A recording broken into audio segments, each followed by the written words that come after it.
Olá! Na aula de hoje estudaremos a função polinomial do segundo grau ou a função quadrática.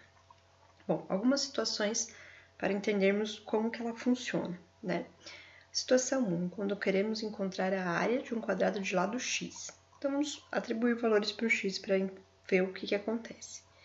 Bom, se eu tenho um quadrado de lado 1 centímetro, então a área desse quadrado vai ser 1 vezes 1, ou seja, a área desse quadrado será 1 centímetro quadrado. Se o meu quadrado tem lado 4 centímetros, então a área desse quadrado será 4 vezes 4, ou seja, 4 ao quadrado, 16 centímetros. Se o meu quadrado tiver lado 5 centímetros, então a área desse quadrado vai ser 5 vezes 5, ou seja, 25 centímetros.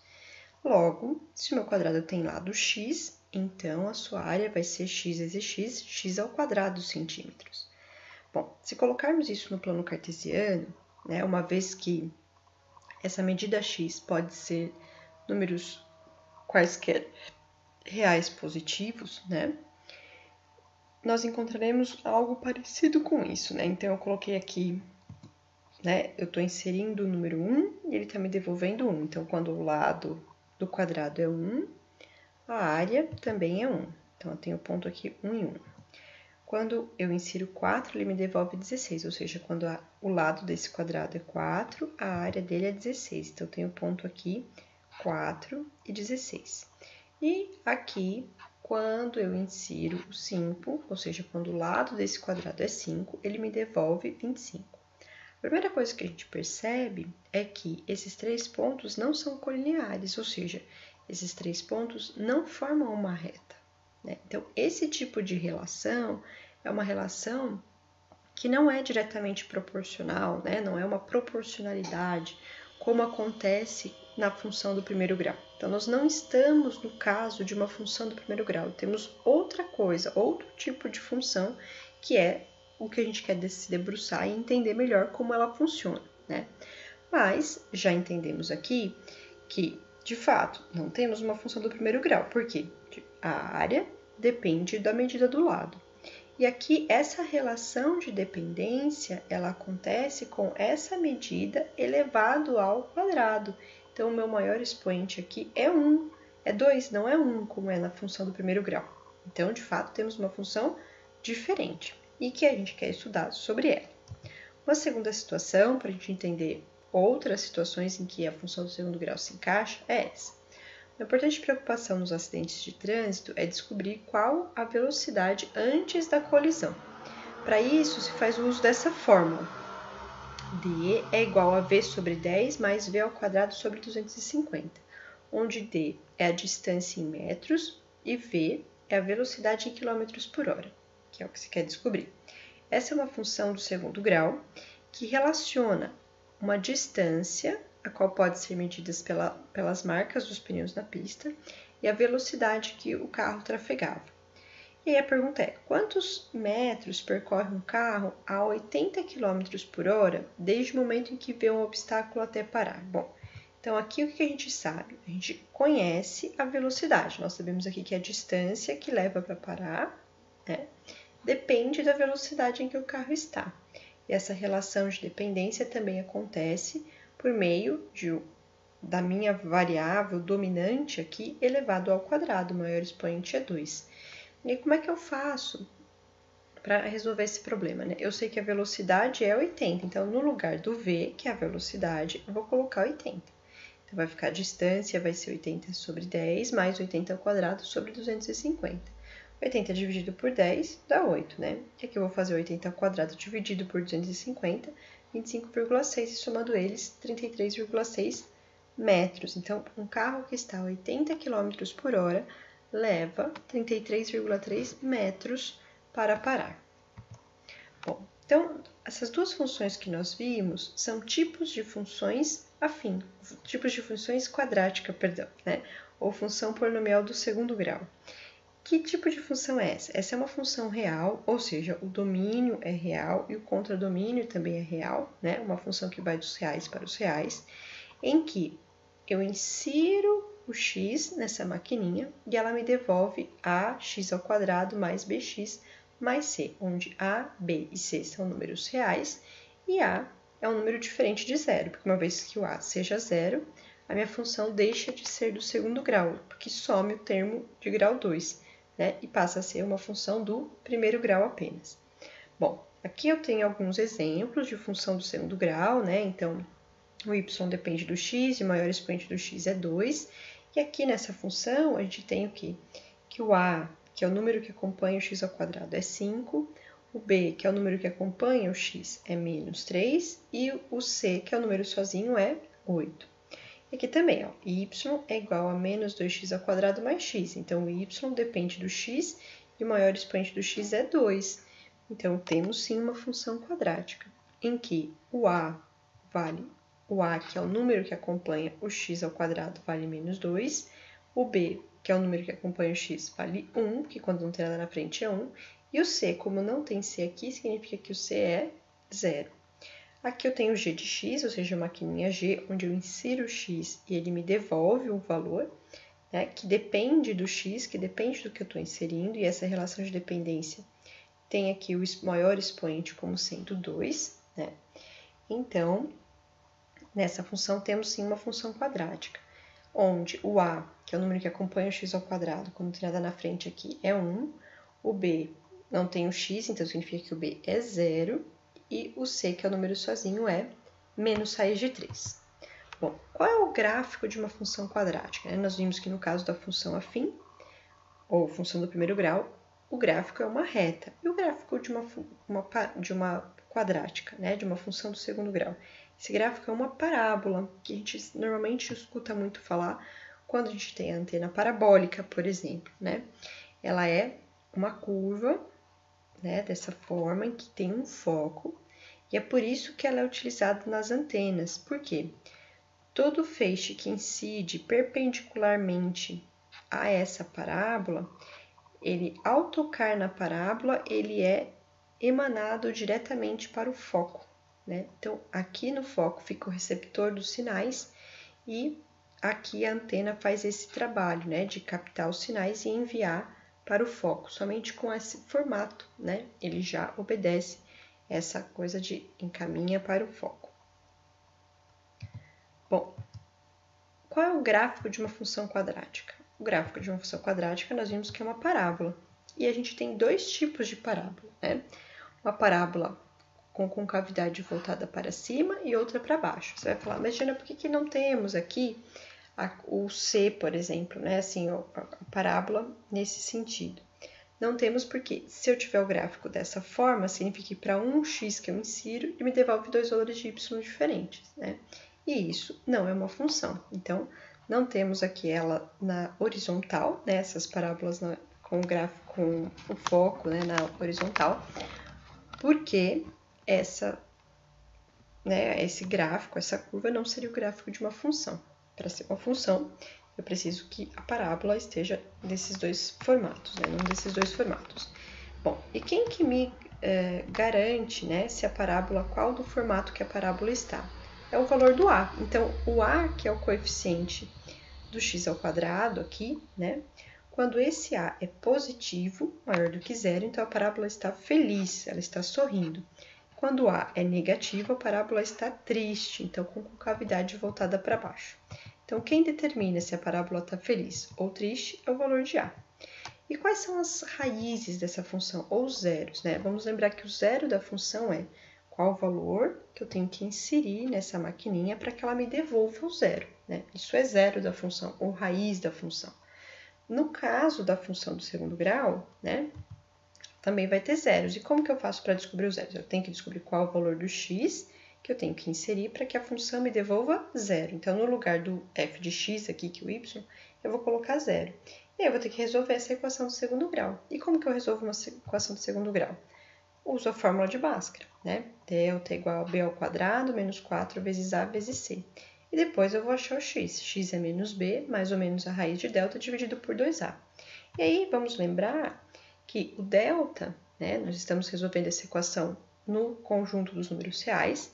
Então, o delta pode dar positivo, pode dar negativo ou pode dar zero. Quando o delta dá positivo, nós temos aqui mais ou menos a raiz de delta, ou seja, a gente vai ter um x', que eu vou fazer o menos b mais essa raiz e depois dividir por 2a, e vou ter um x duas linhas, que eu vou fazer o menos b menos essa raiz e dividido por 2a. Então, quando o delta é maior do que zero, eu vou ter duas raízes, eu vou ter o x' e o x duas linhas. Então, o gráfico vai intersectar o eixo x, que é onde ficam os pontos em que o y dá zero, que é esse caso, né? Qual o valor que eu insiro nessa maquininha para que o y seja zero. Então, eu vou ter duas raízes, dois valores diferentes. Bom, quando o delta dá igual a zero, o mais raiz de zero e o menos raiz de zero é zero, vai ser a mesma coisa. Então, o x' e o x duas linhas vão ser exatamente o mesmo ponto. Então, eu vou ter essa seguinte situação, né? Quando o delta for maior do que zero, eu vou ter duas raízes, ou seja, o gráfico, a minha parábola, vai cortar o eixo x em dois pontos, ou de forma triste ou de forma feliz. Quando o delta for igual a zero, então significa que a função tem uma raiz, ou seja, a parábola ela só toca o eixo x e vai embora, ou seja, só tem um ponto que faz com que, quando eu insiro esse valor na função, ela me devolva zero, né? E, por fim, quando o delta for negativo, nós não temos como conseguir calcular a raiz quadrada de delta. E aí nós dizemos que essa função não possui raízes reais, ou seja, a parábola está voando, ela não tem raiz, né? Pode ser para cima ou para baixo. Quem vai determinar se ela está para cima ou para baixo é a concavidade, né? É o valor do A, se está feliz ou se está triste. Bom, outro ponto importante da parábola é o vértice, né? Que é, ou seja, o ponto em que há uma inversão, né? Então, a função está, né? Aqui a parábola está crescendo, depois chega no vértice, ela decresce. Então, o vértice, ele faz parte do eixo de simetria da parábola, né? A reta que contém o vértice e é perpendicular ao eixo x é o eixo de simetria, ou seja, de forma com que divide a parábola exatamente na metade, né? Então, se eu tenho, por exemplo, esse ponto que está a 1 centímetro daqui, eu vou ter esse outro ponto aqui, né? Imediatamente, se eu pudesse dobrar essa parábola exatamente nesse eixo de simetria, essa parte e essa parte ficaria sobreposta. Bom, o vértice é uma coisa importante de se encontrar, né? Porque ele vai determinar ali pontos de máximo, ponto de mínimo da função. E aí, como é que eu faço para encontrar, para determinar quais são as coordenadas desse vértice?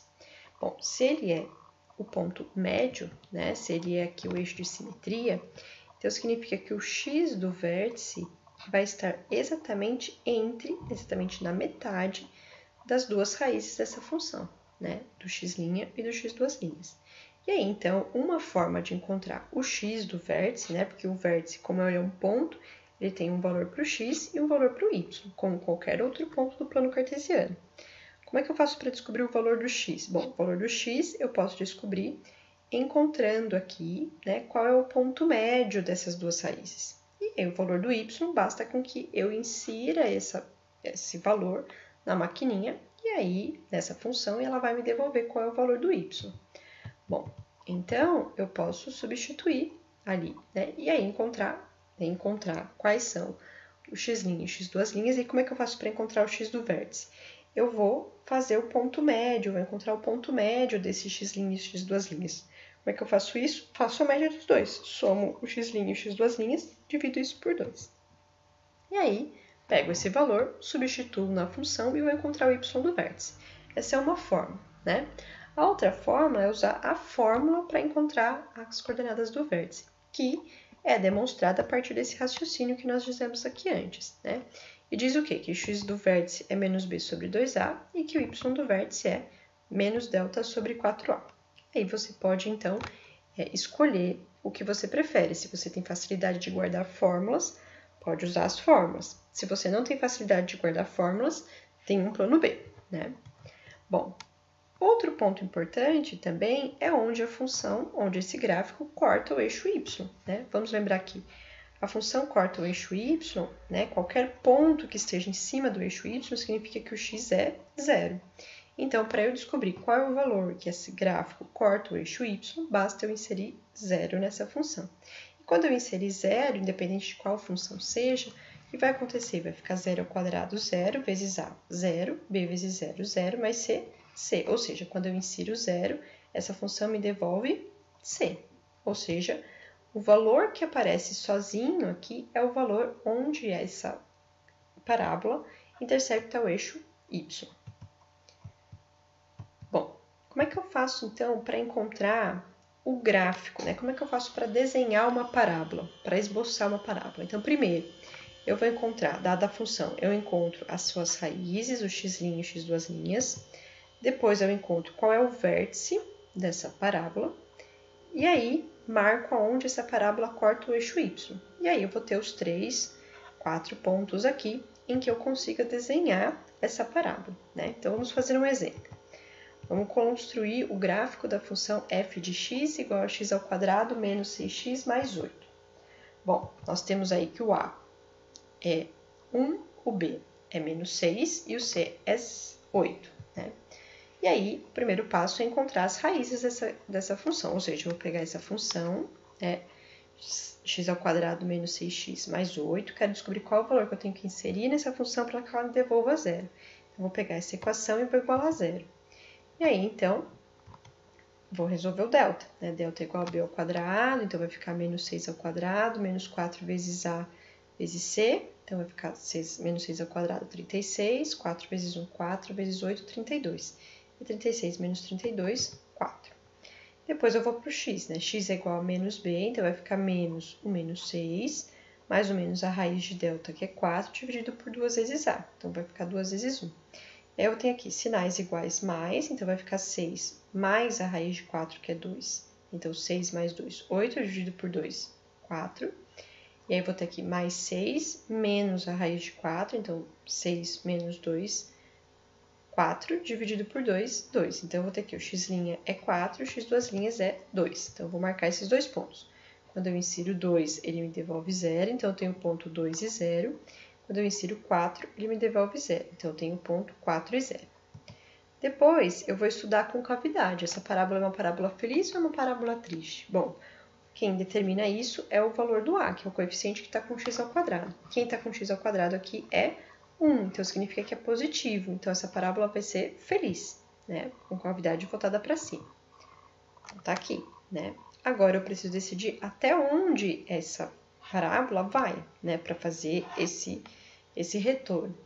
E aí, então, eu vou descobrir o vértice. Bom, uma vez que eu já descobri as raízes, para descobrir o vértice, eu vou fazer a média das raízes. As raízes são 4 e 2, então, eu vou fazer 4 mais 2 dividido por 2, que vai dar 3. E aí, para descobrir o valor do y, basta eu inserir esse valor 3 na função. A função não é x ao quadrado menos 6x mais 8, então, no lugar do x, eu vou colocar 3. Então, vai ficar 3 ao quadrado, 9.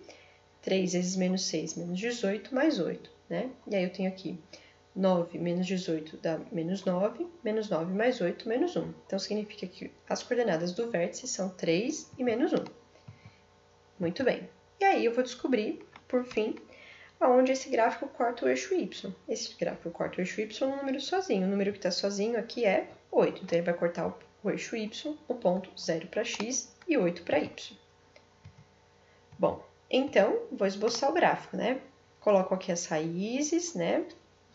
As raízes 2 para x e 0 para y, 4 para x e 0 para y, tenho aqui. Coloco as coordenadas do vértice, 3 para x e 1, menos 1 para y. E coloco aqui onde esse gráfico corta o eixo y, né? Que é no ponto 0 para x e 8 para y. Bom, agora então, vamos resolver alguns exercícios sobre isso, né? Só colocando os nomes aqui, né? Esse termo é chamado de termo independente, as raízes da função e o vértice da função. Bom, a primeira questão é uma questão do Enem, que diz o seguinte: uma a parte interior de uma taça foi gerada pela rotação de uma parábola em torno de um eixo Z, aqui, conforme mostra a figura. A função real que expressa a parábola no plano cartesiano da figura é dada por essa lei, f de x é igual a 3 meios de x ao quadrado menos 6x mais c, onde c é a medida da altura do líquido, aqui, né, contido na taça em centímetros. Sabe-se que o vértice, que o ponto V na figura, representa o vértice da parábola, localizado sobre o eixo x. Nessas condições, a altura do líquido contido na taça, em centímetros, é quanto? Bom, nós temos aqui, então, a taça, que é uma parábola rotacionada em torno do eixo Z, aqui, né? E nós temos que essa parábola, ela é descrita por essa função, f de x igual a 3 meios de x ao quadrado menos 6x mais c. E nós queremos, então, descobrir, né, se ele coincide aqui com o nível, né, o nível aqui do líquido que está contido aqui dentro dessa taça. E a gente quer descobrir essa altura, né, esse C. Se eu descobrir qual é o C, uma vez que está partindo aqui do vértice e subindo, né, exatamente no eixo X, então a gente tem necessariamente aqui qual é essa medida, qual é essa altura. Bom, como é que eu faço para descobrir, então, qual é esse valor de C? Qual é o dado que eu tenho? O dado que eu tenho é que essa é uma parábola, né, cujo vértice está em cima do eixo X. Então, significa que é uma parábola que só vem, toca o eixo X e vai embora, ou seja, só tem um ponto de interseção com o eixo X, ou seja, só tem uma raiz. E aí, quais são as funções quadráticas, né? O que obedecem uma função quadrática que só tem uma raiz? Só tem uma raiz quando o delta dá zero, porque eu vou ter mais raiz de zero e menos raiz de zero, isso vai dar na mesma, né? Então, eu sei que essa parábola aqui é uma parábola que só tem uma raiz, ou seja, o delta dela precisa ser zero. E aí, com essa informação, eu vou conseguir montar uma equação e descobrir quem é o C. Então, vamos lá. Bom, o delta é b ao quadrado menos 4 vezes a vezes c. Eu sei necessariamente que o delta precisa ser zero, porque essa parábola só toca o eixo x, só tem uma raiz. Bom, então vai ficar aqui. Qual é o valor do b? O b é menos 6, então vai ficar menos 6 ao quadrado, menos 4 vezes o valor do a, que é 3 sobre 2, vezes o c, isso precisa ser zero. Então, aqui, menos 6 ao quadrado dá 36, sinais diferentes, menos, multiplicação de fração, multiplico de cima com de cima e de baixo com de baixo, né? 4 vezes 3, 12, e 1 vezes 2, 2. E então, vai ficar 36, vai ser igual a 12 dividido por 2, 6, então vai ficar aqui menos 6, vai passar para o outro lado mais 6. E, portanto, C vai ser 36 dividido por 6, 6. Então, essa altura aqui, esse valor de C, é 6. Bom, o exercício 2. Um projétil é lançado por um canhão, também do Enem, né, essa questão. Então, o projétil é lançado por um canhão e atinge o solo a uma distância de 150 metros do ponto de partida. Ele percorre uma trajetória parabólica, né, então formando uma parábola, e a altura máxima que atinge em relação ao solo é 25 metros. Admita um sistema de coordenadas x e y em que no eixo y vertical está representada a altura e no eixo x está representada a distância, ambas em metros. Considere que o canhão está no ponto 150 e 0, que o projétil atinge o solo no ponto 0, 0 do plano. Então, aqui está o nosso plano, né? O eixo y e o eixo x, o ponto 0, 0 está aqui. Qual é a equação que representa essa trajetória descrita por esse projétil? Muito bem. Então, o que nós temos? Nós temos que esse projétil descreve uma trajetória de uma parábola, ou seja, a sua trajetória vai ser descrita por uma função do segundo grau. Então, ela é uma função y igual a ax ao quadrado mais bx mais c, onde y é a altura e x é a distância ali horizontal, né? Bom, a gente sabe que essa parábola, ela corta aqui, né, o eixo y no ponto 0, 0, ou seja, a gente sabe que o c é 0. Muito bem. E aí, eu sei também que as coordenadas dos vértices da parábola são x do vértice é menos b sobre 2a, y do vértice menos delta sobre 4a. E aí, Então, a gente tem como descobrir qual é o ponto máximo dessa parábola, né? Por quê? Bom, eu já sei que essa parábola, o que acontece com ela? Eu sei que levou, né? Saiu aqui da primeira raiz e até voltar à segunda raiz 150 metros. Eu sei que o vértice dessa parábola divide essa parábola exatamente na metade, né? Ele é o eixo de simetria. A reta que passa pelo vértice e é perpendicular ao eixo x é o eixo de simetria desse gráfico. Então, o x do vértice vai ser metade dessa distância entre as raízes. Então, metade de 150, 75. E aí, para descobrir qual é o valor do y do vértice, o que ele diz aqui? Ele diz que a altura máxima é com 25 metros. E, de fato, a altura máxima vai ser obtida quando eu tenho o vértice. Então, eu tenho pontos 75 e 25 aqui, necessariamente, né? E aí, se eu lembrar da fórmula, eu posso resolver que x do vértice é menos b sobre 2a. Então, x do vértice é 75, vai ser igual a menos b sobre 2a. Não sei nem quem é o b, nem quem é o a, mas eu sei que esse 2a que está dividindo, posso passar para o outro lado multiplicando. Então, vai ficar menos b é igual a 150a, e, portanto, b é igual, então, a menos 150a. Além disso, a gente sabe também que a parábola vai ter que passar por esse ponto. Ou seja, se eu inserir o 75 nessa função, ele necessariamente vai me devolver 25. E é isso que eu fiz. Então, vai ficar aqui a 75 ao quadrado mais b vezes 75 mais c igual a 25, né? Porque a função é y igual a x ao quadrado mais bx mais c. Então, quando eu insiro 75, no lugar do y vai aparecer o 25. Então, vou resolver aqui 75 ao quadrado, dá 5.625, 75 vezes b, 75 vezes b, mas eu sei que o b é menos 150 vezes a, né?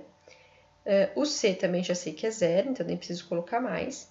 Isso aqui é igual a 25. Multiplico eles aqui, né? Então, vai ficar 5.625a menos 11.250a igual a 25.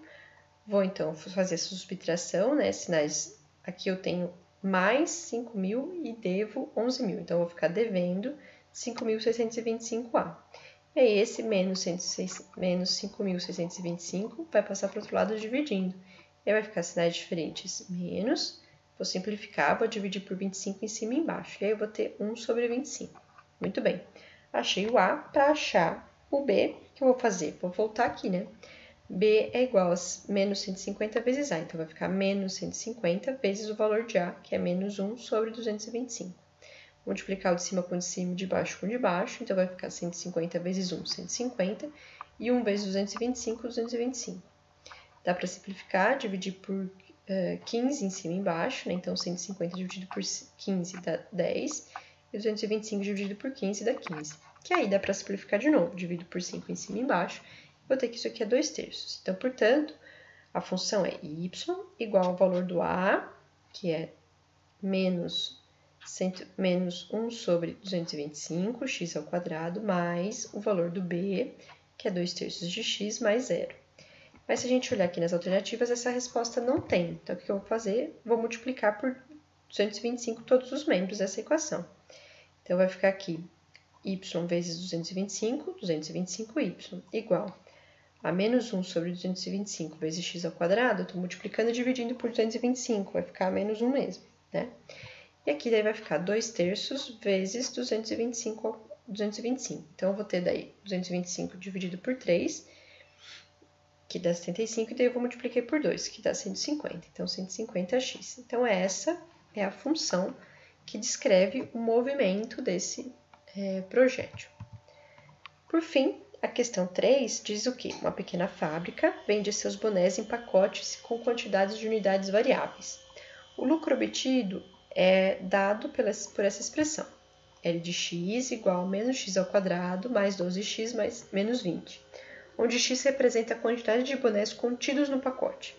A empresa pretende fazer um único tipo de empacotamento, obtendo um lucro máximo. Para obter o lucro máximo nas vendas, os pacotes devem conter uma quantidade de bonés iguais a quanto? Bom, então temos aqui que o lucro dessa loja depende de quantos bonés. Então, o lucro depende do x. E depende conforme essa lei de formação aqui, né? O que a gente quer saber? A gente quer saber o lucro, qual é o valor do x, né? Ou seja, quais são os pacotes que eu devo produzir, para que o lucro seja máximo, né? Então, toda vez que eu falar de máximo ou de mínimo, eu estou falando do vértice, né? Nesse caso, como é uma concavidade voltada para baixo, né? Então, eu tenho o valor de máximo. E aí, o que eu quero saber desse valor de máximo? Qual é o lucro máximo? Né? Então, sempre nessas questões, a gente precisa estar atento o que a questão está perguntando, né? Então, aqui ele está perguntando qual é o lucro máximo, ou seja, quanto que ele vai ganhar? Não. Aqui está perguntando quantos pacotes precisam ser produzidos de boné para que o lucro seja máximo, né? Então, o que eu vou fazer? Eu vou precisar descobrir qual é o x do vértice, né? Qual é o valor que eu insiro nessa função para que o y que ele me devolva seja o máximo, né? Então, se eu lembrar da fórmula, eu posso fazer x do vértice é menos b sobre 2a, então vai ficar menos o valor do b, que é 12, dividido por 2 vezes a, que é 2 vezes menos 1. Então, vai ficar aqui menos 12, sinais iguais, mais 12 dividido por 2, 6. Bom, mas se de repente eu esquecer da fórmula, como é que eu faço? Faço que eu encontro o x' e o x duas linhas, resolvendo essa equação, né, igualando essa função a zero. Vou encontrar o delta, vou encontrar o x' e o x duas linhas, né? Aqui eu encontrei o x' 10 e o x duas linhas 2. E vou fazer a média entre eles. Então, vou fazer aqui 10 mais 2, 12, dividido por 2, 6, né? Então, qual é o número de bonés que deve ser produzido em cada pacote? 6 bonés. Bom, agora eu deixei alguns exercícios para que vocês possam resolver. Anotem as dúvidas, não se esqueçam de procurar os horários de atendimento para quando tiver dúvidas, e também nos enviar ao longo desses dias para que possamos trabalhar esses exercícios na aula ao vivo. Um bom trabalho!